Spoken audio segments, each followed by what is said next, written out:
Jika kita terlambat sholat subuh karena ketiduran, misal bangun jam setengah 6 pagi, apakah kita langsung ambil air wudhu dan sholat saat itu juga, atau kita tunda menunggu sampai matahari terbit pas duha? Tentu sholat pada saat itu. Pada saat itu juga sholat, jangan ditunda. Bahkan kalau anda sholat sebelum terbit matahari, maka masih masuk dalam waktu subuh, gitu kan? Maka sebaiknya jangan ditunda. Kalau anda tunda berarti mengeluarkan sholat dari waktunya, dan itu berbahaya. Masuk dalam dosa nanti. Ustadz, pertanyaan 3 in 1. Singkat, padat, tapi banyak. Jika makmum terlambat masbuk di masjid, tapi sholat berjamaah sudah selesai, namun ingin mendapatkan fadilah berjamaah, jika ada satu orang yang sedang sholat sunnah ba'diyah, bolehkah kita menjadi dia? Bolehkah jadikan dia imam? Haruskah kita tepuk bahu dia atau merapat saja di sisi kanannya? Bagaimana jika kita jumpai sudah di posisi tahiyat akhir? Apakah kita langsung ikutan saja tahiyat akhir dengan niat di hati sholat wajib? Saya ingatkan kembali ya, pertanyaan kita, bahasan kita masalah membunuh, bukan sholat ya. So, nanti ada bahasanya sendiri sholat, jangan ditanya tumpah tindih nih. Jadi di sini tentu saja tepuk dia untuk memberikan isyarat. Dia berdiri atau dia duduk, supaya dia tahu. Yang tiba-tiba dia kaget ada orang di sebelahnya gitu kan. Jadi ditepuk saja, memberikan isyarat. Masalah dia terima nggak terima jadi imam, mungkin karena tidak paham, itu nggak apa-apa. Yang penting antum sudah kasih isyarat. Termasuk kalau dia tahiyat terakhir, tepuk pundaknya langsung takbir, duduk tahiyat sama dia. Karena memang dibolehkan mengikut orang yang sholat wajib, boleh ikut. Antum masuk di masjid, imam lagi sholat tarawih, kita belum sholat isya, jangan sholat sendiri, ikut sama imam. Karena boleh orang yang sedang sholat sunnah di belakangnya orang sholat wajib niatnya. Karena pernah terjadi zaman Nabi SAW dalam hadis Bukhari, Abu Bakar pernah sholat menjadi imam dari sahabat yang belum sholat berjamaah karena dia datang telat dan dia sendirian. Waktu Nabi SAW bilang siapa yang mau bersedekah buat dia, saudaranya ini, maka Abu Bakar berdiri. Abu Bakar menjadi imam, padahal Abu Bakar sudah sholat tadi. Berarti hukumnya sudah sunnah bagi Abu Bakar tuh. Tapi karena dia lebih afdal, maka dia pun akhirnya menjadi imam. Apabila seseorang beribadah lalu dia terbersit riya, namun dia sadar bahwa dia riya dan istighfar, mohon ampun, apakah ibadah yang dijalaninya hancur atau diterima? Ada hadis yang berbunyi al-yasiru minar riya syirkun. Sedikit saja riya sudah syirik, ini kan sudah batal. Tapi perlu diketahui, misal kalau cuma terlintas, karena semua ibadah itu umumnya kata ulama ada riyanya. Pasti syaitan tawarin pertama opsi riya dulu, gitu kan. Begitu kita sholat, riya dulu ini tawarin. Kalau kita selama kita tidak mengiyakannya, berarti nggak masalah. Jadi itu orang di sebelahmu, itu orang begini, itu orang anggap kau doamu panjang dan kita nggak iyakan, kita terus baca, kita nggak pedulikan. Seperti orang lagi nawarin marketing, nawarin produk, kita jalan saja, dia ngomong terus, kita nggak pedulikan, nggak ada masalah, gitu kan, nggak mengganggu ibadahnya dia. Tapi kalau kita mampir, dengarin keterangannya, ambil informasi, nah ini jadi masalah, gitu kan. Jadi kalau kita sempat mengiyakan itu berarti sudah syirik, nggak boleh. Bahkan sebagian ulama mengatakan kalau sudah terlintas begitu dia batalin sholatnya. Lebih aman dia batalin, dia ulangin. Karena sudah berbahaya buat dia. Sudah nggak diterima kalau dia lanjutin. Ustadz, apa hadis raihlah saf pertama walaupun dengan undian? Jadi hadisnya riwayat Bukhari Muslim. Jadi, kalau seandainya, kata Nabi SAW, terjemahannya langsung ya, orang-orang mengetahui yang terdapat di saf pertama dan azan, kemudian mereka tidak bisa mendapatkannya kecuali mereka saling bertanding, berundi, bersaing, maka mereka niscaya akan melakukannya. Itu lafaz hadisnya. Hadis riwayat Bukhari Muslim. Bagaimana hukumnya makmum membaca Al-Quran dengan memegang Al-Quran agar tidak mengantuk pada saat Ramadan karena qiyam lailnya berjus-jus? Dan apakah boleh juga sholat sunnah berdiri sendiri dengan membaca dan memegang Al-Quran karena tidak menghafal Al-Quran biar panjang atau banyak bacaannya? Setahu saya fatwa ulama dibolehkan, beranjak daripada hadis Nabi SAW, al-mar'u maliku li nafilatihi, seseorang pemilik sholat sunnahnya. Jadi dia boleh duduk, dia boleh berdiri. Orang kalau sholat sunnah bebas walaupun tidak sakit ya, tapi pahala duduk setengah pahala orang berdiri. Masuk dalam masalah makna ini kata ulama adalah Allah Subhanahu wa taala memerintahkan untuk membaca Al-Fatihah, membaca surah Al-Qur'an, gitu kan? Kata Nabi SAW, setelah baca Al-Fatihah, bacalah apa yang dimudahkan dari Al-Qur'an. Makna daripada hadis Nabi, bacalah yang termudahkan dari Al-Qur'an, kata ulama boleh memegang Al-Qur'an, tapi dianjurkan di sholat sunnah. Karena sholat sunnah memang pemiliknya dia, Jadi dia boleh batalin, orang lagi sholat sunnah, antum lagi sholat ba'diyah isya, terus tiba-tiba batalin tanpa udur, udah deh nanti di rumah aja saya sholat, dia berhentiin, nggak dosa tuh. Tapi kalau wajib nggak boleh, harus diselesaikan sama dia, kecuali ada udur syar'inya, maka dia pemilik sholat sunnahnya. Bila imam salah dalam baca Al-Fatihah karena kan sholat tidak sah, apakah kita harus ulang di rumah atau bagaimana? Tentu saja tidak ya, salahnya tergantung salahnya kenapa. Kalau emang salahnya fatal dan sudah diingatkan tidak mau, maka batal sholatnya. Bukan di rumah, diulangin di situ, gitu kan? Tapi kalau emang dia lupa, kemudian diingatkan, atau mungkin ada kesalahan tajwid yang diingatkan lalu dia tidak lakukan, maka tetap sah saja.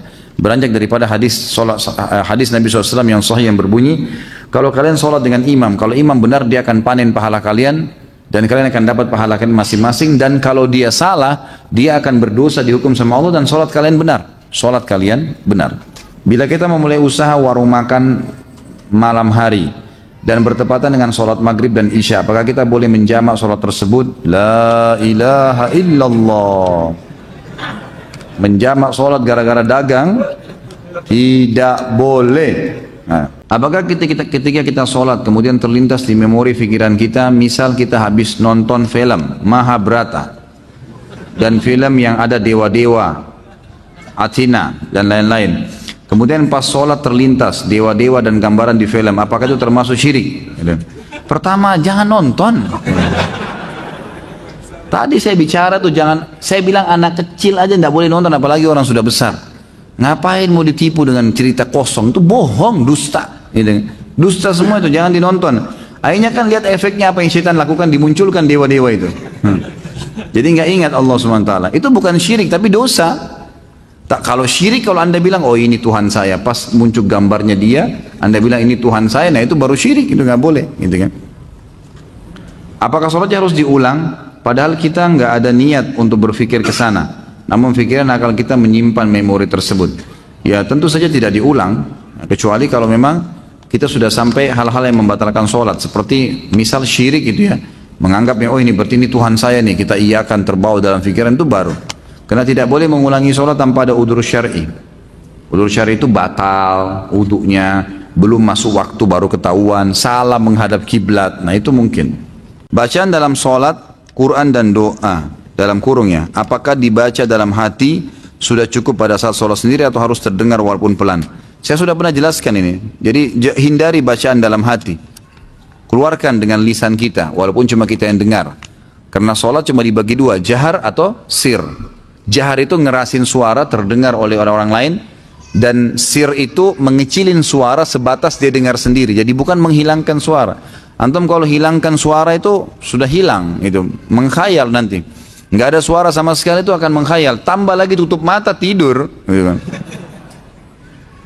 Jadi jangan antum bilang oh kalau tutup mata lebih khusyuk, ini nggak benar. Karena Nabi SAW mengatakan Allah dan malaikatnya terus memberikan salam kepada orang yang berada di saf awal. Riwayatnya mengatakan yang matanya tetap tertuju ke tempat sujudnya, gitu kan. Jadi kita disuruh buka mata, disuruh kerasin suara sebatas kita yang dengar saja. Alhamdulillahirrabbilalamin arrahmanirrahim. Karena ucapan mulut yang bersuara ini memperdengarkan kuping, membuat dua anggota tubuh ini connect ya, sehingga lebih konsen, ya, lebih konsen. Ditambah mata yang terbuka melihat tempat sujud, itu akan membuat orang lebih khusyuk. Ini pendapat ulama. Pada saat makmum masbuk, makmum belum selesai membaca Al-Fatihah lalu imam ruku'. Apakah sah sholat makmum karena Al-Fatihah dibaca tidak selesai? Kalau dia sholatnya jahar, ngerasin suara, kan gitu. Seperti misalnya maghrib 2 rakaat pertama, isya 2 rakaat pertama, subuh kedua rakaatnya, maka tidak masalah dengan tidak baca Al-Fatihah. Itu pendapat jumhur ulama. Tapi kalau sholat sir harus dia baca Al-Fatihah, usahakan. Masalah dia tidak sempat baca sampai habis, maka ini ulama rincikan lagi. Kalau dia datang telat memang, dia Allahu Akbar, imamnya langsung ruku, ya sudah.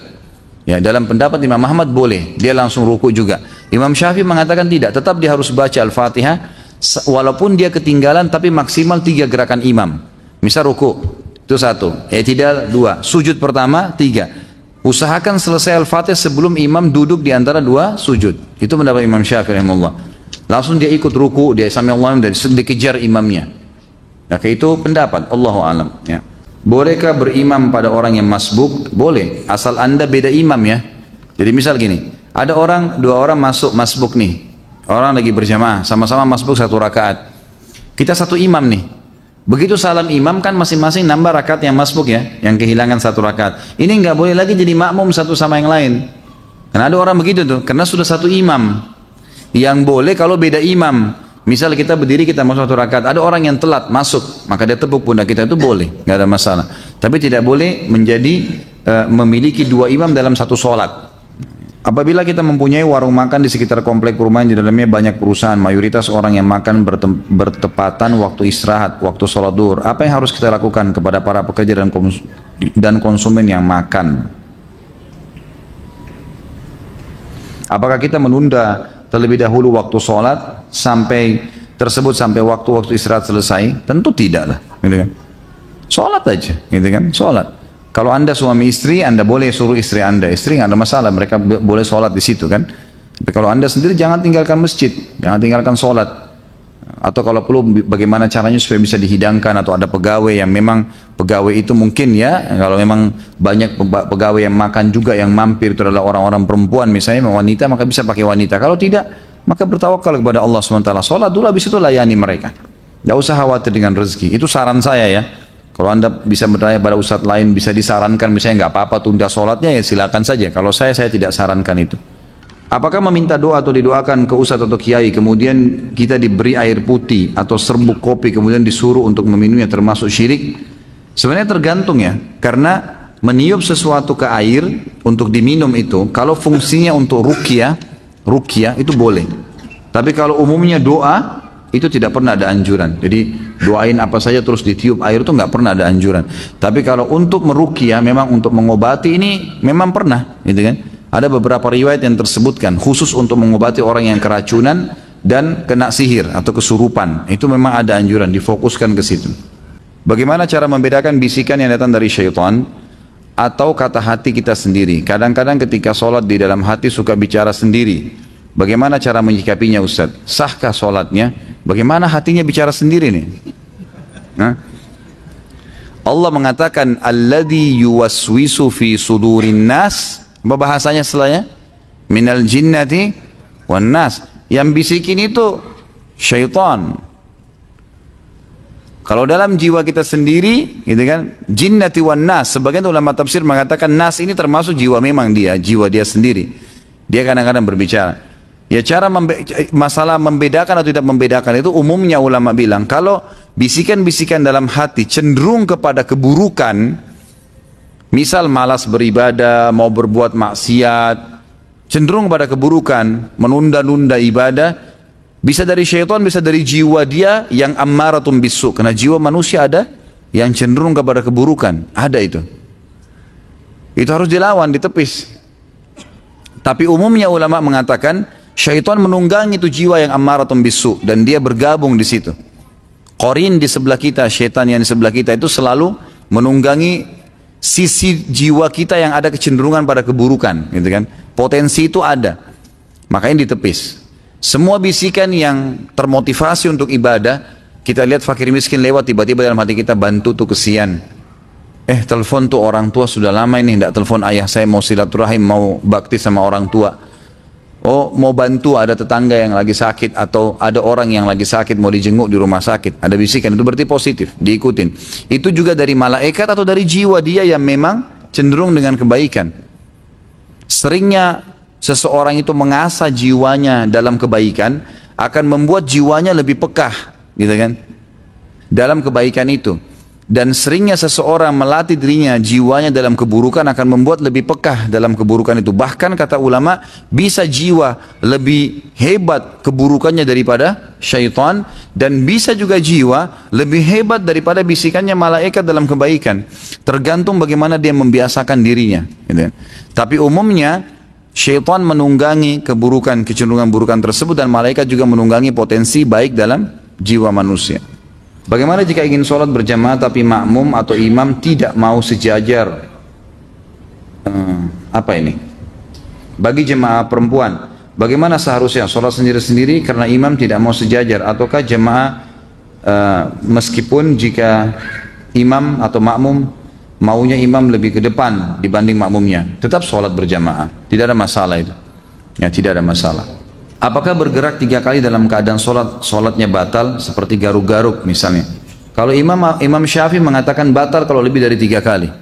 Jadi tidak dibolehkan lebih dari 3 kali. Tapi jumhur ulama mengatakan tetap tidak batal kalau memang orang itu punya udzur, memang harus dia lakukan. Tapi kalau gerakan sia-sia membatalkan sholat nih. Ada orang sia-sia memperbaiki kopiah atau apalah gitu kan. Ya ini keseringan dilakukan, makanya tidak boleh. Tapi kalau darurat memang harus menggaruk, memang gatal sekali, itu tidak ada masalah insyaallah. Ada seseorang yang mengatakan zikir kalau hanya di mulut tidak ada gunanya, termasuk bacaan Quran. Tapi yang afdal tengah malam. Saya nggak tahu apa maksudnya ini. Tentu kalau baca Al-Quran, zikir, berdoa adalah ibadah badan. Ibadah badan ya. Mesti memang diucapkan dengan lisan. Itu yang kita tahu. Nabi SAW diketahui oleh para sahabat kalau lagi berzikir dengan suara yang didengarkan oleh mereka. Dengan komat kamitnya mulut Nabi SAW. Jadi memang seperti itu. Kalau ada orang yang mengatakan ini percuma, ini butuh dalil. Dari mana percuma? Memang begitu panduannya. Cuma memang ibadah badan harus diikuti dengan ibadah hati ya. Ibadah hati itu ikhlas, tawakal, roja, berharap, khauf, takut. Itu semua harus ada. Gitu kan? Perasaan itu ibadah hati menguatkan ibadah badan. Gitu. Jadi ikhlas, doa, zikir yang dibaca dengan mulut diikuti dengan keikhlasan dalam hati baru diterima. Apa yang harus kita lakukan apabila lupa jumlah rakaat ketika sholat dan bagaimana tata cara sujud sahwi? Tentu saja diambil yang lebih sedikit ya. Kalau misalnya sholat 4 rakaat lupa 4 atau 3 ya, diambil 3. Ini kemarin kalau ikut tablik akbar terjawab nih. Riwayat Abdurrahman bin Auf itu kan. Bagaimana beliau waktu Umar bin Khattab dulu dengan Ibnu Abbas radhiyallahu anhu ajma'in bingung. Kata Umar kepada Ibnu Abbas, apakah kau tahu hadis Nabi SAW tentang orang kalau lupa rakaat salatnya? Kata Ibnu Abbas, tidak ya Amirul Mukminin. Di zaman khilafahnya Umar. Lalu kata Ibnu Abbas, apakah anda punya informasi? Kata Umar, tidak ada. Lalu kata Ibnu Abbas, tiba-tiba Abdurrahman masuk kepada kami dan berkata, waktu kami tanya, beliau mengatakan, saya punya kabarnya. Kata Nabi SAW, kalau seseorang kalian sedang sholat, kemudian dia lupa 2 atau 1 kah dia sholat, dia pilih 1. Kalau dia ragu 3 kah atau 2, dia pilih 2. Kalau dia ragu 4 atau 3, dia pilih 3. Gitu kan? Kemudian dia sebelum salam sujud sahwi 2 kali. Atau 2 kali sujud. Dan sesuai kita sebutkan, sujud sahwi boleh membaca bacaan-bacaan sujud. Dan di antara duduknya tidak usah baca apa-apa. Jadi begitu selesai tahiyat, sudah selesai sebelum salam sujud. Baca 2 sujud, kemudian duduk, nggak usah baca apa-apa, sujud, baca lagi bacaan sujud, kemudian duduk, lalu salam. Ini kalau kita mengingat kelalaian kita sebelum salam. Kalau misal antum sholat, udah salam nih, udah bubar, berdiri ke masjid, atau lagi duduk, kemudian buka HP, ternyata kayaknya tadi kurang 1 rakaat deh. Tapi kita sudah selesai sholat nih, maka langsung berdiri, tambah rakaat yang kita lupain tuh, langsung saja Allahu Akbar, misalnya 1 rakaat kelupa, sholat 1 rakaat sampai salam, gitu kan? Kemudian setelah salam baru sujud sahwi. Sujud sahwinya setelah salam, karena ingatnya setelah salam sholat awal. Ini hadis Bukhari dalilnya, bahwasanya Nabi SAW pernah habis sholat, rakaat kedua sholat asar, beliau salam. Begitu tahiyat pertama langsung salam. Lalu beberapa sahabat bingung, kok asar 2 rakaat, tapi di depan saf pertama ini ada Abu Bakar, ada Umar, ada sahabat-sahabat yang senior, dan mereka tidak bicara. Nabi SAW seperti umumnya habis zikir, beliau langsung berdiri menuju ke pintu masjid, lalu menunggu di pintu masjid, adakah sahabat yang mengeluh, yang mau minta sesuatu pada beliau gitu kan. Sampai ada satu sahabat Badui datang kepada Nabi mengatakan, ya Rasulullah, apakah sekarang sholat asar sudah berubah menjadi 2 rakaat, atau anda lupa, turun wahyu nggak menyampaikan itu? Kata Nabi, saya tidak lupa, kan gitu. Dan tidak ada wahyu turun. Artinya Nabi yakin ini 4 rakaat beliau kerjakan. Ini hadis sahih riwayat Bukhari. Lalu kata Nabi SAW dalam riwayat lain dikatakan memegang tangannya orang ini lalu berkata masuk ke masjid, kebetulan sahabat belum bubar. Apa benar yang orang ini bilang? Benar nggak saya tadi cuma 2 rakaat? Kata sahabat, benar ya Rasulullah. Langsung dalam riwayat ini Nabi SAW hadap kiblat, bertakbir, semua sahabat ikut, menyempurnakan 2 rakaat sampai salam, setelah salam baru sujud sahwi. Berarti memang kalau ingat setelah itu sujud sahwinya setelah salam. Mana yang lebih afdal ketika masbuk mendapati sudah duduk tahiyat akhir, mengikutinya atau buat jamaah baru jika ada? Karena saya pernah dengar dari Ustaz apabila tidak ruku tidak dihitung rakaat. Ya tentu saja tetap ikut. Afdalnya tetap ikut. Walaupun beberapa saat sebelum salam. Karena antum dihitung mendapatkan jamaah pertama. Jemaah pertama pahalanya beda dengan jemaah kedua. Jemaah pertama itu lebih masuk di awal waktu dihitung. Lebih besar. Jadi lebih baik tetap ikut walaupun sudah tahiyat terakhir. Jika tiba waktu sholat, apa ini? Waktu masih panjang, lebih utama mana untuk perempuan? Langsung sholat atau sholat apa ini? Atau sholat sesampai di rumah? Jika waktu sholat berada di stasiun dan ada tempat sholatnya, lebih baik awal waktu, tetap lebih awal waktu. Jangan ditunda ke rumah, kita tidak tahu, ya, tidak tahu ajal, tidak tahu kejadian. Selama aman, sholat dulu di situ. Dikarenakan saat ini waktu subuh 4.15, apakah boleh kita ketika kita terlambat bangun, misal jam 5, kita melakukan sholat sunnah 2 rakaat sebelum subuh? Tentu tidak boleh. Kalau sudah iqamah, subuh nggak boleh lagi. Anda kerjakan nanti setelah terbit matahari. Apa pahalanya kalau kita mengislamkan seseorang? Oh, ini tidak sesuai dengan tema. Dapat pahala lah tentunya, ya, selama dia berbuat kebaikan, selama dia mempelajari agama, insya Allah Anda dapat pahalanya. Dan hadis Nabi SAW kepada Ali bin Abi Thalib pada saat perang Khaybar, gitu kan? Hai Ali, jalanlah dengan tenang menuju ke mereka, ke orang-orang Yahudi itu, lalu tawarkan mereka Islam. Kalau mereka nolak, tawarkan mereka jizyah. Kalau mereka nolak, tawarkan mereka untuk ya perang, gitu kan? Dan ingatlah Ali, kalau ada satu orang yang sempat mendapatkan hidayah karena kamu, maka itu lebih baik daripada humurun ni'am. Humurun ni'am ini adalah bisa diterjemahkan dengan unta betina merah yang besar atau nikmat yang terbesar yang sedang dimiliki oleh seseorang. Bagaimana dengan bisikan syaitan yang datang saat sholat, namun isi bisikan tersebut adalah berupa solusi atau jalan keluar, ya, kita ke depan. Jadi seperti sebuah solusi tautis yang datang ke kita, dan kadang itu benar dan jujur. Itulah permainan syaitan ke Anda, mengingatkan kunci, mengingatkan janji, mengingatkan benda yang lupa taruh di mana. Akhirnya nanti setiap kali ada benda hilang kita sholat, sholatnya kena benda hilang, mau tahu gitu kan? Itulah permainan syaitan, gitu. Jadi itu semua permainan syaitan, tidak boleh dipercaya. Dia kalau masalah benar ya kena kebetulan, memang saja dia ingatkan kita, memori kita saja yang diputar sama dia sehingga kita bisa mengingatnya. Sebagaimana kita bisa dibuat mengkhayal, mengingat lawan jenis dalam sholat, ada orang menghitung keuntungan transaksi, ini semua permainan syaitan. Kata Nabi SAW kepada Uthman bin Abi Mad'un, sahabat Nabi radhiyallahu anhu, pada saat beliau berkata, ya Rasulullah, saya kalau sholat, saya selalu merasa terganggu, lupa dengan pekerjaan, lupa dengan sholat saya, mengingat pekerjaan, mengingat keluarga, mengingat beragam macam hal. Kata Nabi SAW, itu syaitan yang bernama khinzib atau khanzab, yang bertengkar di sebelah kiri kuping musalli, kemudian mengingatkan kepada dia, ingatlah ini, ingatlah itu, sampai dia lupa berapa jumlah rakaat yang dia sholat. Gitu ya. Jadi ini kata Nabi SAW, kalau datang kepadamu, bacalah isti'adzah, a'udzubillahi minasyaitonirrajim, dan menudahlah sebelah kiri 3 kali, ditiupkan. Ya, ditiup 3 kali seperti itu. Pada malam Jumat kita disunnahkan membaca surah Al-Kahfi, dan di tahiyat akhir kita disuruh selalu berdoa dijauhkan dari fitnah Dajjal. Apakah kita bisa terkena fitnah Dajjal? Bukankah Dajjal keluarnya nanti mendekati hari kiamat? Mohon penjelasannya. Pertama, tentu saja amal-amal yang kita baca, minta dijauhkan dari fitnah Dajjal, minta ini Dajjal ya, ada lebih jauh lagi. Sebelumnya minta dijauhkan dari fitnah kubur, fitnah neraka jahanam. Pertanyaannya, apakah ya kita kalau baca minta dijauhkan neraka jahanam, berarti kita akan masuk neraka jahanam sekarang? Bukan itu kan? Jadi kita baca untuk kebutuhan kita nanti. Pertama, orang yang tidak dapat Dajjal, maka dia akan mendapatkan pahalanya. Tapi kalau orang yang, ini kan hukum syar'i ya, ini akan berlaku sampai Dajjal keluar nanti. Itu kan akan dibaca ini.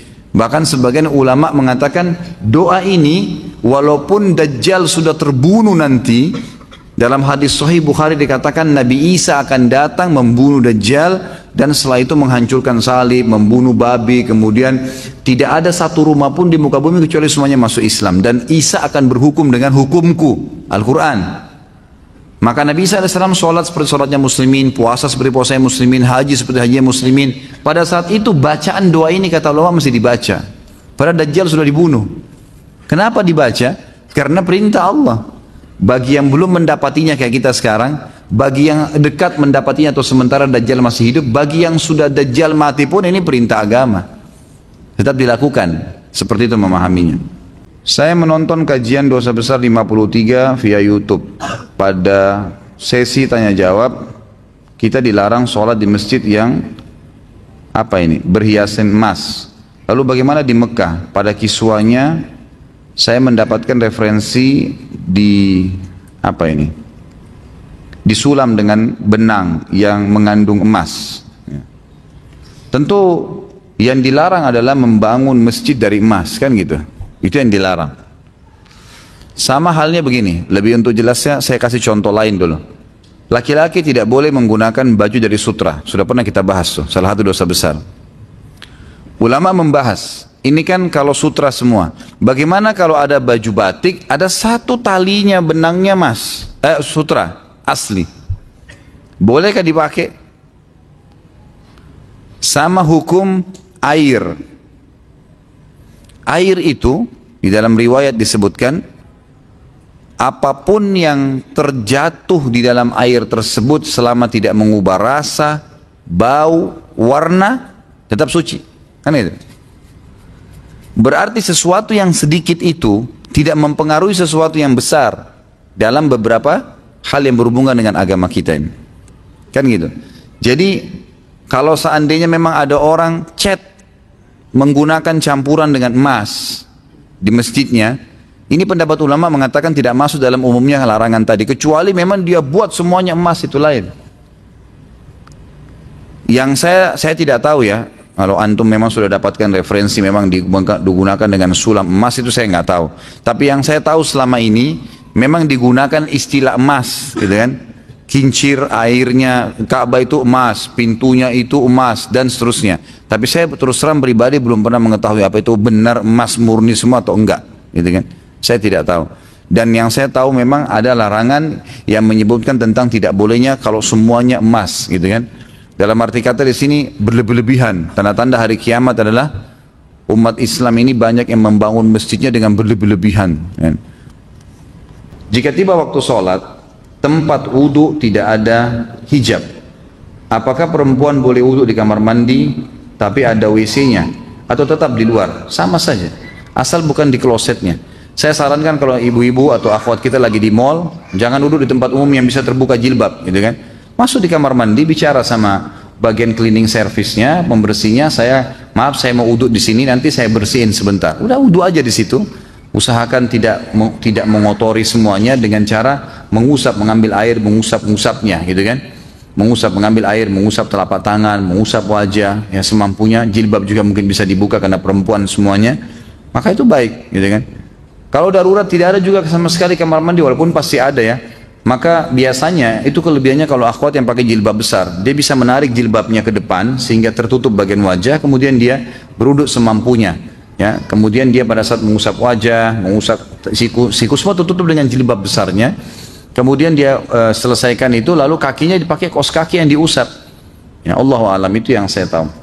Karena ana ada udur di mana kalau jari kaki bersenggolan dengan benda-benda, dalam hal ini jari kaki saudara di sebelah, merasa risih sebab ana pernah ada riwayat operasi penyakit saraf tulang belakang sehingga jari-jari kaki menjadi sensitif. Dan apakah termasuk isbal jika ana menggunakan kaos kaki ketika sholat berjamaah? Karena dengan menggunakan kaos kaki ana merasa lebih nyaman dari gesekan karpet, dari bersentuhan dengan jari orang lain. Ana jadi khawatir terhadap ikhwan kita yang seolah-olah terus ingin mengejar jari kaki saya atau jari kaki saudara di sebelahnya, karena ditakutkan malah akan menjadikan sholatnya menjadi tidak khusyuk. Ya. Baik. Tentu saja kalau anda punya udzur syar'i, ya lakukan pakai kaos kaki, dan itu bukan isbal. Isbal itu adalah pakaian dari atas ke bawah, mengulurkan pakaian dari atas ke bawah. Kalau dari bawah ke atas enggak. Kaos kaki maksudnya itu tidak. Tapi kalau kita memang dari atas kita pakai ya, atau kita pakai kemudian dia terulur seperti celana, baju, itu semua baru masuk. Hadis Nabi SAW yang berbunyi isbal itu di imamah, ya, di pakaian, ya, celana, itu masuk dalam isbal gitu. Adakah doa yang dapat ditujukan kepada seseorang untuk dia membayar hutangnya pada kita? Setahu saya tidak tahu ya, ada riwayat khusus masalah ini. Yang ada riwayat itu kalau kita terlilit utang, gitu kan? Karena Ibnu Abbas mengatakan Kalau engkau membaca dalam riwayat sahih, kalau engkau membaca Allahumma kfini Allahumma kfini bihalalika an haramik waqdin bi fadlika amman siwak. Allahumma kfini bihalalika an haramik. Ya Allah, cukupkanlah aku menikmati yang halalmu dan jauhkan aku dari yang haram. Waqdini bi fadlika amman siwak, dan lepaskan saya dari ketergantungan kepada selainmu, maka akan dibayarkan utangmu oleh Allah walaupun memenuhi langit. Kata Ibnu Abbas radhiyallahu anhu. Ini harus diamalkan, dan ingat kalau berdoa ikutkan dengan hadis Nabi yang lain riwayat Bukhari, ud'ullaha mukinuna bil ijabah. Berdoa sama Allah diikuti dengan keyakinan penuh Allah akan ijabah. Fa innallaha la yaqbalu ad-du'a min qalbil ghafil. Allah tidak akan pernah terima doa dari hati yang lalai. Doa ya Allah diterima enggak ya? Ragu. Atau sambil berdoa sambil ingat makanan, ingat pasangan, ingat ini, enggak bisa. Harus dengan yakin, gitu kan? Jadi kalau doa untuk buat orang lain bayar, Allah alam, yang saya tahu berdoa kepada Allah bisa, itu bukan mustahil. Pernah terjadi dalam sebuah riwayat yang sahih, Umar bin Khattab pada saat mengirim pasukan di perang Qadisiyah, menembus ya benteng-benteng Persia. Nah, pada saat itu pasukan muslimin yang masuk dari 12.000 orang pasukan ini, itu kan kalau pasukan jihad masuk dan menang, berarti lokasi yang ditembus itu menjadi harta rampasan perang. Jadi miliknya mereka, miliknya mujahid.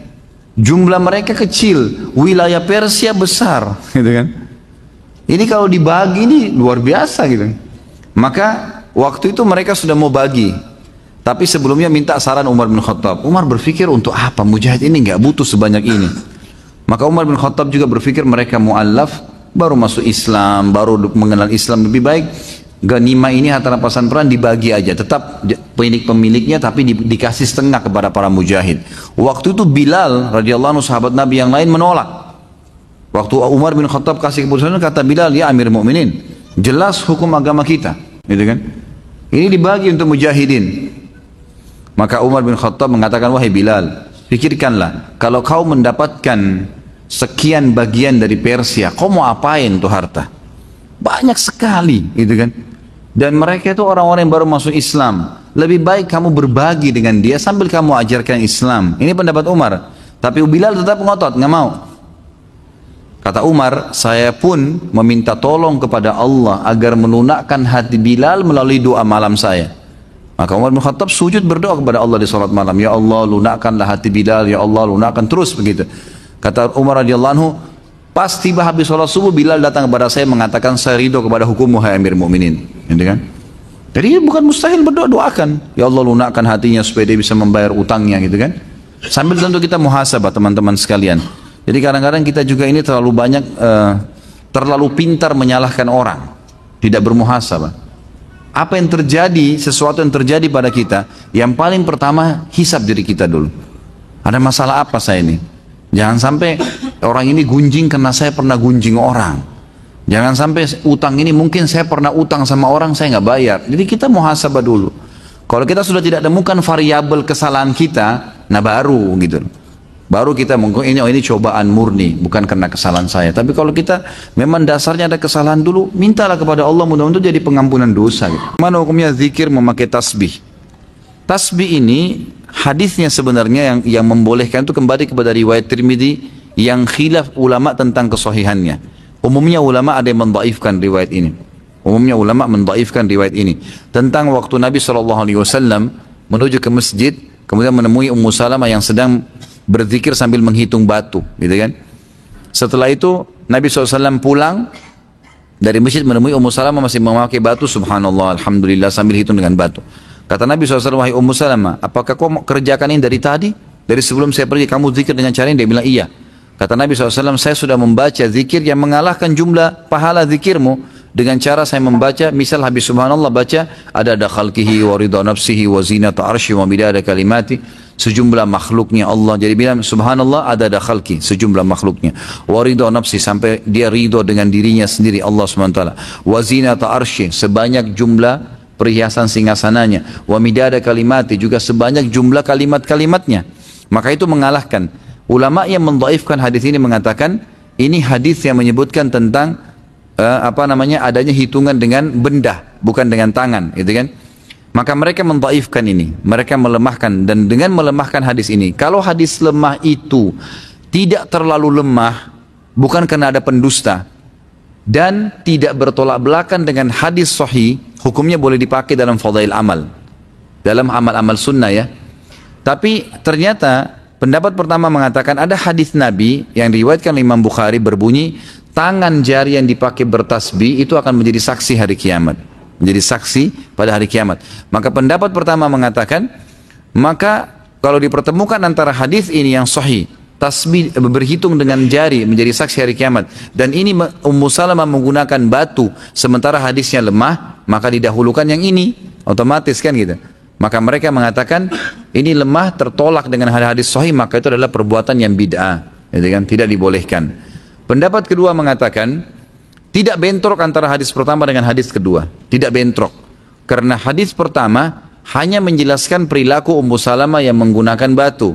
Hadis kedua menyebutkan tentang lebih baiknya kalau menggunakan jari.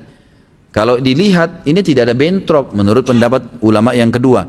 Maka lebih afdal menggunakan jari, tapi tidak disalahkan kalau menggunakan tasbih. Seperti itu. Nah ini saya sudah berikan kepada anda tentang masalah khilaf ulama. Itu dilihat kondisional. Saya bahasakan afdalnya menggunakan jari. Menggunakan jari. Ini terus kita biasakan gitu kan. Tapi kita tidak boleh 100% menyalahkan orang yang menggunakan tasbih itu, karena masih ada pendapat ulama tadi yang saya sebutkan. Apakah ada amalan sunnah membaca la ilaha illallah wahdahu la syarikalah lahul mulku wa lahul hamdu wa yuhyi wa yumitu wa huwa ala kulli syai'in qadir, dan Allahumma inni as'aluka ilman nafi'an wa rizqan tayyiban wa amalan mutaqabbala, ketika zikir setelah sholat maghrib dan subuh? Kalau ada, kita bacanya setelah apa? Mohon penjelasannya Ustaz. Setahu saya ada, dibaca 10 kali habis subuh dan habis maghrib, semua dijelaskan dalam hadis kan gitu. Kalau Allah ini as'aluka ilman nafi'u rizqan thayyib amalan mutaqabbal, ini saya tahunya zikir pagi sore, tidak masuk dalam zikir habis sholat, setahu saya ya. Tapi kalau la ilaha illallah wahdahu la syarika lahul mulku wal hamdu yuhyi wa yumitu wa ala kulli syai'in qadir 10 kali itu habis sholat subuh dan 10 kali habis maghrib, ini memang ada hadis sahih menjelaskan masalah itu. Apakah ada riwayat yang menjelaskan bahwa Rasulullah SAW pernah memimpin zikir dan doa secara berjamaah setelah sholat wajib? Yang saya sudah pernah sampaikan riwayat, tidak ada riwayat menjelaskan masalah itu. Yang ada adalah Nabi SAW membaca zikir, dan Ibnu Umar berkata, saya mengetahui kalau sholat sudah selesai di masjid Nabi SAW kalau saya mendengarkan suara zikir Nabi SAW dan para sahabat, dan mereka baca masing-masing. Jadi misal Nabi SAW baca ayat kursi, sahabat sana baca al-ikhlas, yang ini baca subhanallah, jadi dibiarkan oleh Nabi SAW masing-masing. Tapi Nabi SAW tidak pernah memandu baca al-fat, al-kursi misalnya lalu semuanya harus ikut. Jadi tidak pernah ada riwayat masalah itu. Apabila tidak, bagaimana sikap kita? Apa yang harus kita lakukan ketika di suatu masjid setelah sholat wajib imam memimpin zikir dan doa berjamaah? Jadi kita baca sendiri aja. Kita baca sendiri, kita jalankan sendiri. Jadi seperti itu, Allahu a'lam. Apakah ketika membaca doa keluar rumah tidak diganggu syaitan, tapi ketika perjalanan bisa berbuat dosa juga? Bisa, maksudnya tidak diganggu oleh syaitan di sini, tidak dibuat keburukan buat dia. Tapi kalau dia mau berbuat dosa, apakah dia bisa berbuat dosa? Ini butuh rincian. Yang jelas Allah Subhanahu wa taala dengan doa itu akan menahan dia secara fitrahnya sebagai manusia. Seperti misalnya gini, kita coba berdoa kepada Allah, ya Allah bangunkan saya malam hari. Ya itu. Bangun nggak nanti malam? Bangun. Pasti kaget. Tinggal orang itu mau sholat atau tidak. Kalau ada orang tidur lagi, berarti kan dia sendiri yang langgar itu ya. Tadi dia berdoa keluar minta agar dia selamatkan dari syaitan. Allah sudah selamatkan. Setiap dia mau buat dosa Allah tahan. Ada halangan-halangannya. Tapi tetap kalau dia ngotot mau kerjakan, ya dia melanggar sendiri. Karena datang dari Allah SWT dalam bentuk sinyal ngingatin dia. Bolehkah menjabat takhir sholat maghrib dan isya atau duhur dan asar tanpa ada udzur? Setahu saya tidak boleh. Setahu saya pendapat yang paling kuat itu tidak boleh. Gitu kan? Kalau sesekali seseorang menjama antara duhur sama asar, maghrib sama isya, masuk dalam hadis Nabi SAW pernah menjama tanpa ada udzur, tanpa ada azan dan tanpa ada banjir, tanpa ada badai, tanpa musafir. Mungkin sekali dia mengerjakannya dalam hidupnya, itu mungkin. Tapi kan mayoritas waktunya Nabi SAW mengerjakannya di waktunya masing-masing, gitu kan? Umumnya yang hadis kita lihat jamak dan qasar ini dilakukan, terutama jamak itu pada saat safar. pada saat safar, dan kita tahu semua hadis tentang fadilah mengerjakan sholat di awal waktunya, gitu kan? Jadi masing-masing di awal waktu. Di masjid ana yang sudah sunnah, jika ada kajian selepas maghrib, selepas isya, kadang sholat isya ini ditunda sampai kajian selesai dulu. Biasanya sampai 45 menit. Jadi sekitar jam 8 baru sholat. Apakah dibolehkan menunda isya? Ada hadis memang yang membolehkan mentakhirkan isya ya. Tapi saran saya lebih baik sholat dulu seperti kita ini. Jadi tepat awal waktu kemudian baru dilanjutin. Seorang akhwat memakai cadar, apakah sah sholatnya karena hidungnya tidak menyentuh bumi karena terhalang oleh cadarnya? Gak ada masalah. Gak ada masalah insya Allah, karena memang ini pendapat ya, ulama mengatakan hidung yang dilapis dengan kain, kalau orang itu sakit kah atau wanita itu bercadar karena takut fitnah kalau terlihat, maka itu dianggap memang hal yang tidak menghalangi antara hidung dia dengan, dianggap cadarnya itu seperti sejadahnya, gitu, seperti sejadahnya, sebenarnya seperti itu ya. Maka itu dianggap tidak ada masalah. Ini pendapat sebagian ulama. Dan lebih baik kalau seorang muslimah sholat, cadarnya dibuka. Itu lebih baik. Karena memang sunnah Nabi SAW pada saat sholat, wanita membuka wajah dan telapak tangannya kan gitu. Itu yang ada dalam hadis. Apakah saya boleh berzikir setiap waktu dan kapanpun tanpa ada batasan jumlah? Tentu saja kalau zikir-zikir itu tidak ditentukan jumlahnya oleh Nabi SAW, boleh saja. Nggak ada masalah. Misal, kata Nabi SAW, la hawla wa la quwata illa billah adalah harta karunnya surga. Gak ada penonton jumlah, gak ada penonton waktu. Bolehkah saya baca sampai 100 kali, 200 kali? Boleh saja. Gitu kan?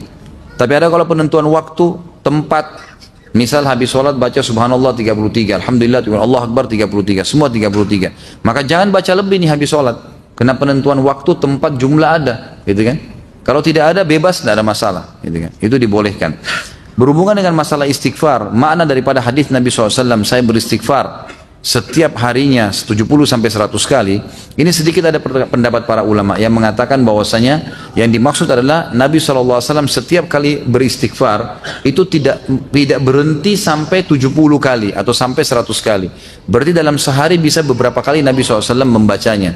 Terbukti daripada orang yang telah bertemu dengan Imam Ahmad yang terus beristighfar, dan Imam Ahmad faham hadis. Beliau tidak menegur orang tersebut, ya, pedagang roti yang terus pada saat mencampur telurnya, tepung terigunya, dan dia mengatakan astagfirullah, astagfirullah, astagfirullah, terus begitu.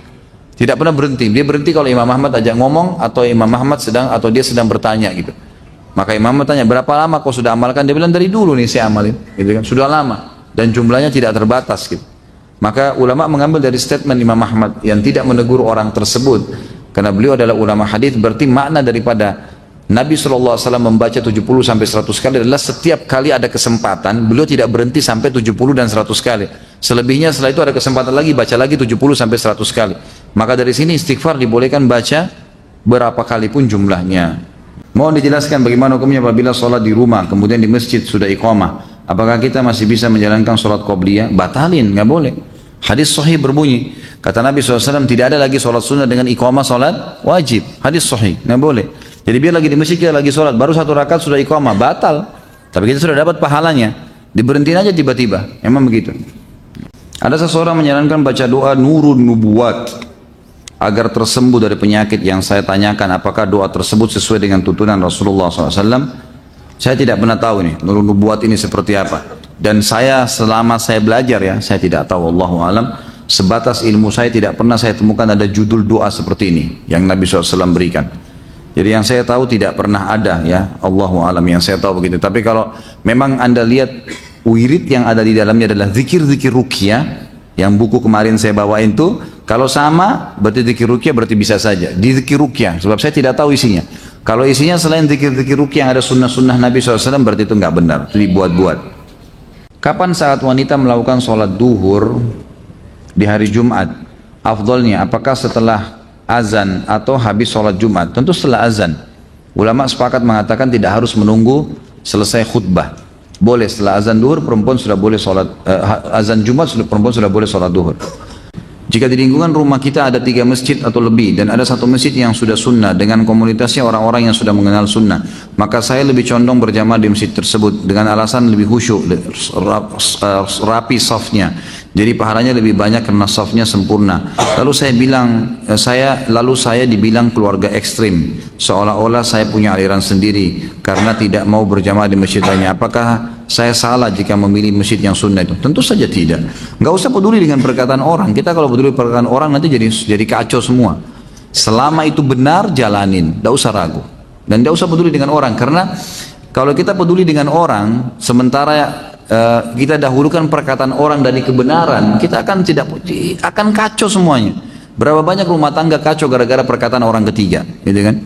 Harus punya prinsip. Saya pernah ajarkan, kalau kita diajak sama teman-teman makan di satu restoran, ada makan nasi goreng, kemudian kita begitu buka menu ada mie goreng dan hati kita pengen mie goreng, makan mie goreng. Walaupun teman-teman suruh nasi goreng, enggak, saya mau mie goreng aja. Nanti saya incipin punya kamu, enggak apa-apa, gitu kan?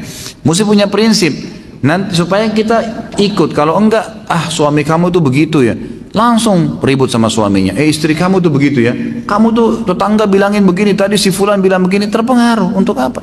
Saya bilang sama istri saya, ingat, rumah tangga ini saya, kamu dan anak-anak. Saya pemimpinnya, kamu wakil saya. Instruksi dari saya. Orang lain manapun mau masuk sini menyampaikan sesuatu, harus saya yang ambil keputusan. Jadi nggak boleh sembarangan. Jadi rumah tangga kita punya benteng-benteng. Kalau enggak jadi kacau semua. Apakah sah sholatnya jika sesudah mandi tidak berwudu? Karena ada yang bilang mandi itu dihitung bersuci, dan apakah ada hadisnya tentang hal tersebut?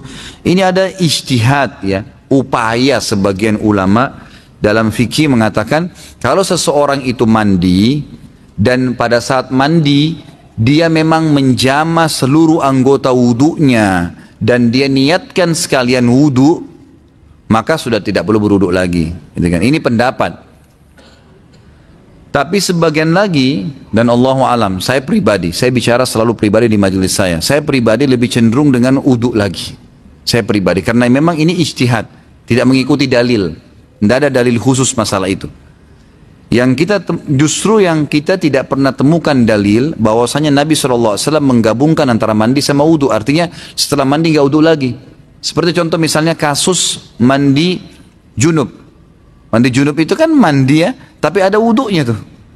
Ada wudu dalam mandi itu, gitu kan? Dan ulama hadis sepakat mengatakan lebih afdal seseorang, walaupun tadi kan mandi junub cuci telapak tangan 3 kali, cuci wajah 3 kali, mencuci kemaluan 3 sampai bersih, wudu seperti wudu sholat, lalu kemudian mengambil air dengan jari-jari lalu menjama bagian sisi kanan kepala sampai terasa di kulit kepala, lalu menyiram sisi kanan tubuh, lalu kemudian menyiram seluruh tubuh, gitu kan? Sudah ada wudunya nih. Kata sebagian besar ulama hadis, setelah dia mandi junub pun tetap lebih afdal dia wudu lagi untuk sholat, karena itu tadi wudunya wudu mandi. Jadi yang kita temukan malah dalilnya ada wudu pada saat mandi itu. Maka pendapat yang mengatakan dianggap sudah tidak ada masalah, dia sudah wudu, ya itu pendapat. Tapi dalil khusus yang menyebutkan kalau sudah mandi tidak perlu wudu lagi ini tidak pernah ada gitu. Allahu a'lam, ini yang saya ketahui. Kalau kita musafir, apa boleh membasuh sepatunya saja ketika berwuduk untuk melakukan sholat? Soalnya saya pernah baca hadisnya Ustaz. Memang benar boleh, namanya masul khuf. Asal syaratnya sebelum pakai kaos kaki sudah wuduk dulu, gitu kan? Dalam keadaan suci. Kalau mukim boleh sehari semalam. Mukim kayak kita nih orang tidak musafir. Orang musafir boleh 3 hari 3 malam. Asal syaratnya waktu pakai kaos kaki, misalnya mau ke kantor nih sudah wuduk dulu, pakai kaos kaki. Kemudian kita ke kantor ternyata maaf buang angin, buang air besar, buang air kecil, batal wuduknya. Lalu kemudian keluar dari WC, ya semoga Allah muliakan Anda. Keluar dari WC kemudian kita mau wuduk lagi. Wuduk lagi, kaos kakinya bisa diusap saja, tidak usah dibuka. Ya penting tadi pada saat dimasukkan dalam keadaan suci. Mukim sehari semalam, musafir 3 hari 3 malam. Di mana batasan seorang muslim dikatakan kafir apabila dilihat dari hadis riwayat At-Tirmidzi, An-Nasai dan Ibnu Majah menyebutkan sabda Nabi SAW, perjanjian antara kami dan mereka orang kafir adalah sholat. Karena barang siapa yang meninggalkannya maka sungguh dia telah kafir. Yang dimaksud di sini adalah perilakunya perilaku kafir, meninggalkan sholat. Makanya ulama masih rincikan, meninggalkan sholat secara jahdan tadi membangkang baru kufur, gitu kan? Harus syahadat. Tapi kalau dia cuma malas-malas tidak masuk. Ibnu Umar menjelaskan makna daripada hadis ini adalah kalau dia cuma malas-malasan, dia mendapatkan dosa kufur tapi tidak sampai pada kufur. Kufrun duna kufrin istilahnya, gitu kan? Apakah orang yang menggunakan buhul yang ditaruh di dompet, sholatnya tetap diterima? Sholatnya sah, tapi dia berdosa dengan buhulnya. Pertanyaannya untuk apa taruh buhul di dompet? Kita dari kemarin 2 pertemuan bahas masalah ini, jangan lagi ditaruh buhul, keluarin semua, bakar. Nggak boleh lagi percaya yang begitu, tawakal kepada Allah SWT. Saya mau tanya, apabila kita tidak sempat sholat sunnah qobliyah di masjid, lalu saya kerjakan setelah sholat wajib di rumah, hukumnya gimana Ustaz? Boleh saja, asal bukan setelah, sebenarnya boleh ya, hukumnya secara global boleh. Kalau Anda sudah sering melakukan amal-amal sunnah ini, misalnya sholat qobliyah rutin dikerjakan, qobliyah duhur, ya, qobliyah asar, kemudian apalah ya, qobliyah subuh yang dikenal dengan sunatul fajr, itu kalau sudah rutin dikerjakan, kemudian satu waktu kita masuk masjid sudah iqamah, maka di sini ulama sepakat mengatakan bolehnya dia kerjakan setelah sholat wajib tersebut, walaupun itu waktu dilarang. Karena ada riwayat Bukhari menjelaskan bahwa Nabi SAW setelah sholat asar, beliau sempat berdiri kemudian sholat sunnah, lalu sahabat semua duduk, gak ada yang ikut. Setelah itu Nabi SAW ditanya oleh para sahabat, ya Rasulullah, apakah wahyu turun? Ada perubahan dalam masalah sholat? Selama ini Anda mengingatkan kami tidak ada ba'diyah asar.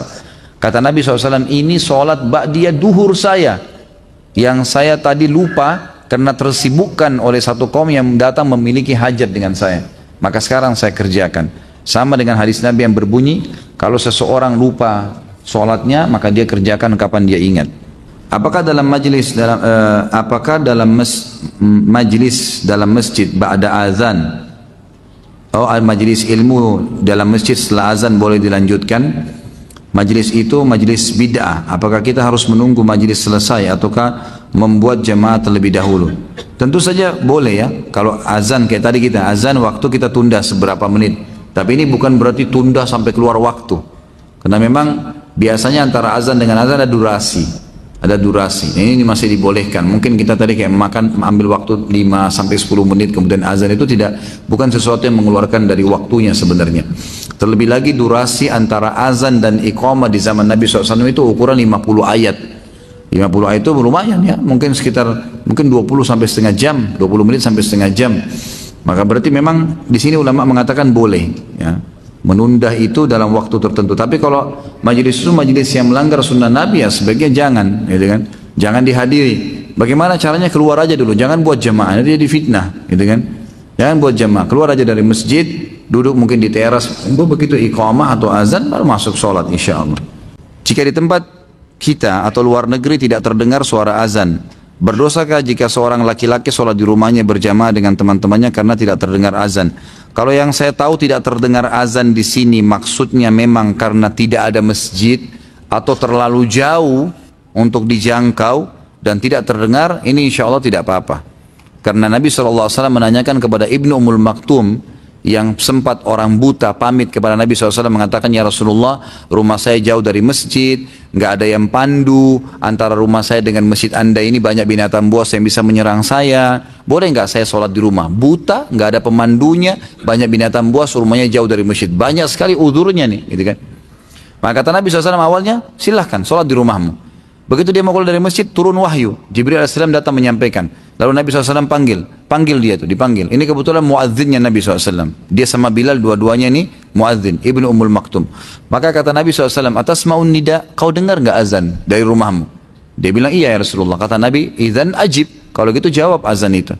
Berarti kasuistiknya mendengar azan tolak ukurnya. Tapi ulama merincikan lagi, kalau azan ini tidak didengar, dalam arti kata memang masjid terlalu jauh, kita nggak tahu alamatnya, gitu kan?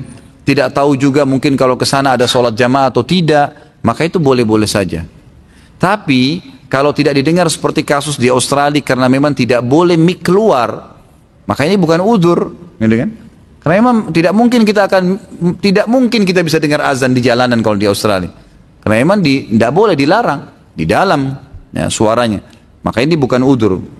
Apa boleh dicukupkan membaca Al-Fatihah saja ketika sholat sunnah seperti sholat rawatib, duha, tahajud tanpa membaca iftitah dan surah-surah pendek? Boleh, karena iftitah dan surah hukumnya sunnah. Tapi Anda kerugi, sayang gitu kan? Pahalanya rugi, mestinya memang dibaca semuanya. Apakah seorang muslim meninggalkan sholat termasuk golongan orang munafik? Tidak bisa kita katakan munafik, tapi ada ciri kemunafikan padanya. Karena orang munafik meninggalkan sholat atau berdiri sholat dengan malas. Bagaimana cara menasihati kakak yang jika diajak sholat berjamaah di masjid mengatakan aku nggak mau kelihatan riya karena sholat dilihat orang. Yang penting kan sudah sholat di rumah, nggak perlu dilihat orang. Inilah waswas syaitan. Harus dilawan. Gimana caranya? Perintah Allah dan Rasulnya begitu? Ini waswas syaitan ini, tidak boleh.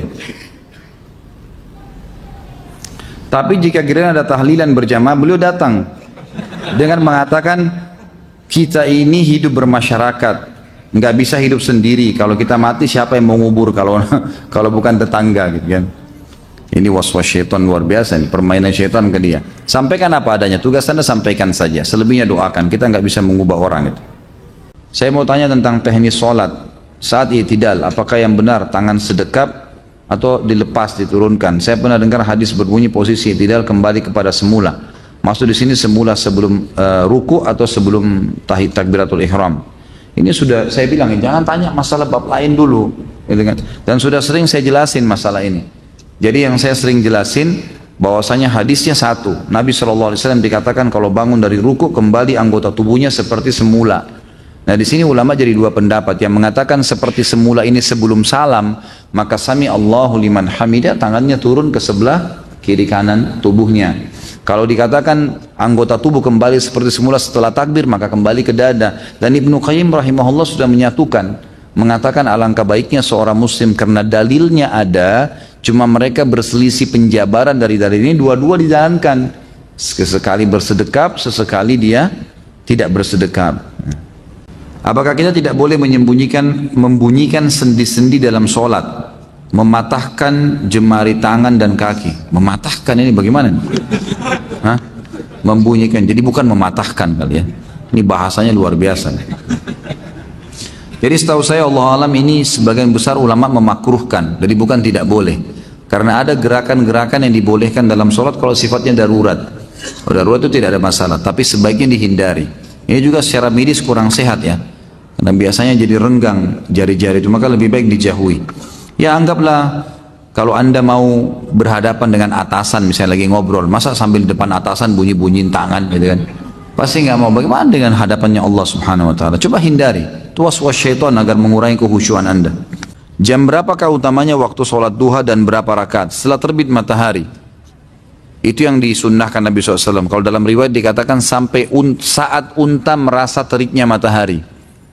Ya, jadi intinya naik matahari sudah terbit ya. Itu berarti sudah bisa insya Allah. Kita tidak bisa tentukan jam nih. Karena kadang-kadang kalau musim hujan beda dengan musim panas gitu kan.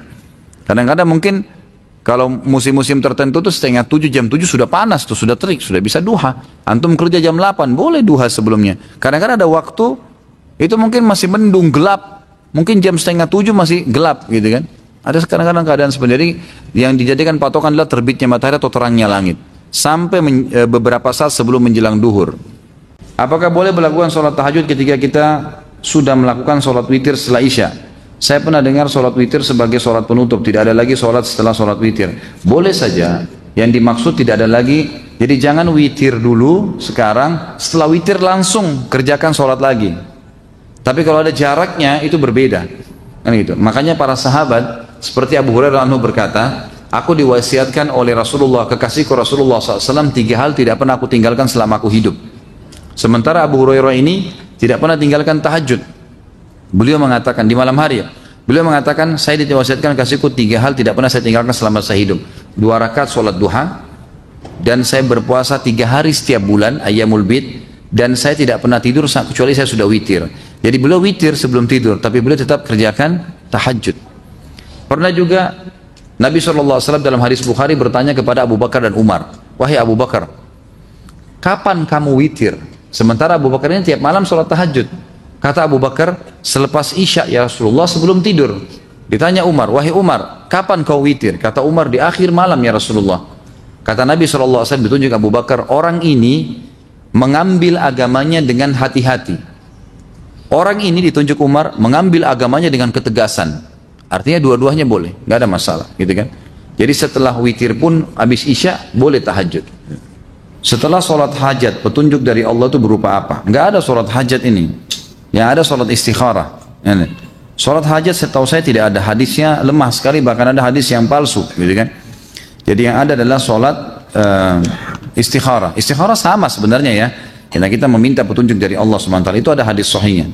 Saya orang yang terkena penyakit waswas, sekarang 3 kali takbir saya ulang. Jika sudah lebih dari 3 kali apakah saya sudah batal dan harus wudhu lagi?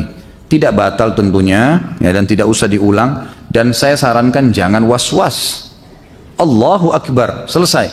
Was-was syaitan datang kamu kurang, tidak usah tepis aja. Ya, tadi sudah diajarin a'udzubillahi minasyaitonirrajim, meniup 3 kali ke sebelah kiri.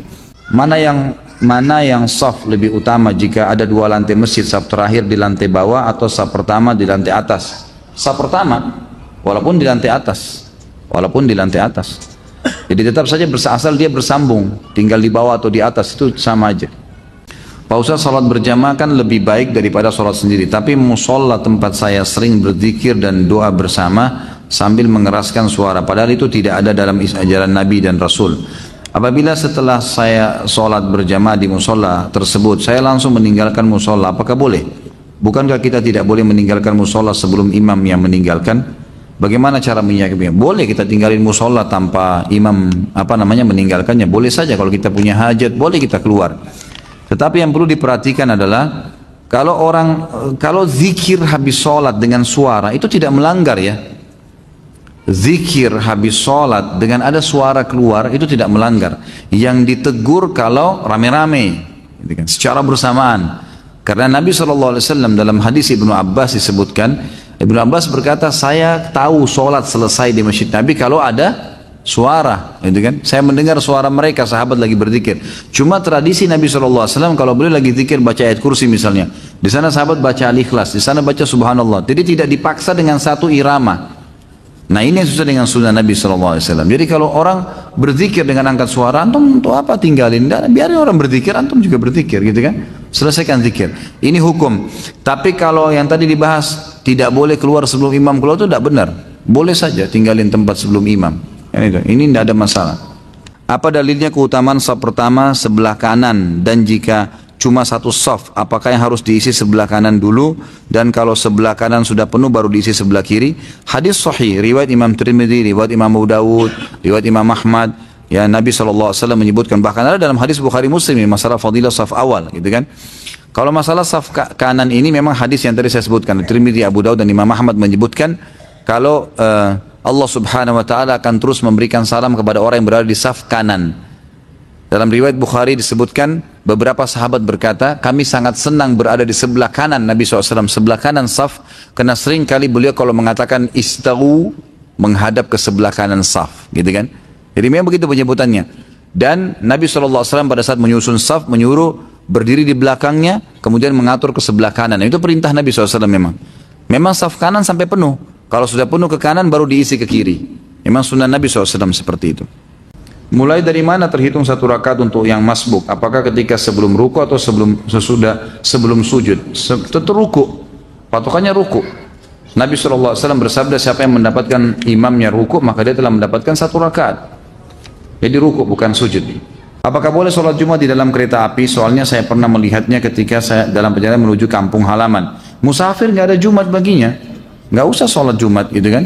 Kalau musafir nggak usah sholat duhur asar, di jamak saja.